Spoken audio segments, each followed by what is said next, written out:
part of the line. Once we get to this point, this one, we're limited by the amount of enzyme, right? That's why each one of these has a slightly different slope, because we're having more and more enzyme available.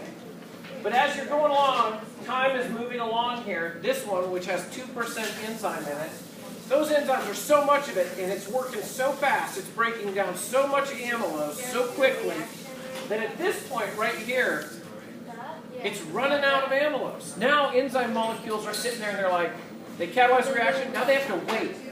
There's a lag time between contact with amylose.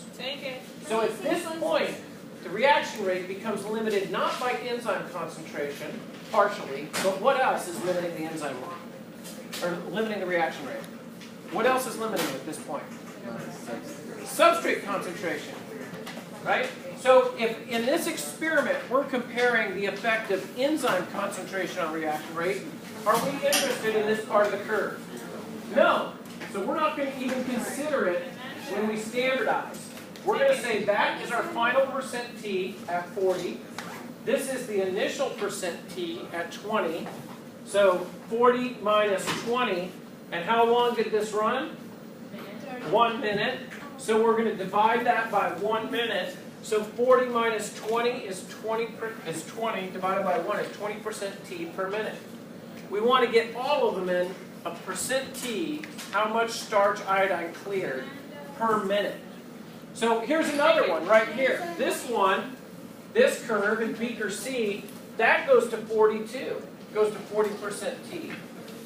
And it started at 20, more or less, right? We'll just pretend.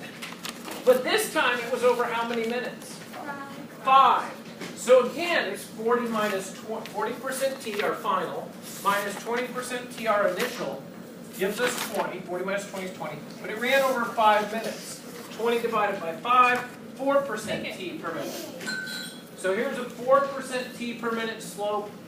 Here's a 20% T per minute slope. It's the slopes we're comparing. That's the reaction rate. The slope's the reaction rate. So we want to get them in the same units. It's percent clearing per minute, and just for the part of the curve that is limited by enzyme concentration. Okay? So will be just 1 onto 1? You're going to compare. See how we're in the same units now? It's percent T per minute. This is percent T per minute. Right? So hopefully what you ended up with is, on the next page, you have a graph here, and it's percent, what are the axes? It's percent amylase and it's percent T per minute, right? And so you should have ended up with something like this. Now your dots probably aren't on exactly that line, right? But you should have ended up with this relationship where our reaction rate increases with increasing amylase concentration. Right? 0% amylase, 2%. We should have seen something like this. More concentrated amylase ends up with a higher reaction rate. Right? So hopefully you saw a relationship something like that in figure 2. Yes? Will we need to know how to do the math? Yes. Yes. I will just give you this. I will graph some real data for you. And you have to use that data to calculate and pick the right reaction rate to go with the question. So for example, I would say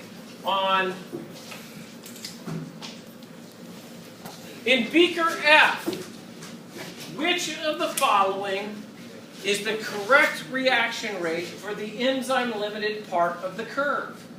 And then I would list, 4% T, 20% T, and I probably have the trick answer in there, where I'm going to use this as the final percent T for this one. Well, that's not, none of this was enzyme limited. That was substrate limited. So if you pick 60 minus 20, 40, right, divided by 5, no, that's not how we're going to get there, okay? So be able to calculate these. Apply that formula to figure out what the reaction rate is for the enzyme limited part of the reaction. Okay, well, Those of you that are not confused are welcome to finish cleaning your glassware, put it back. Last person spray off the table. Anybody that still wants help, come up here.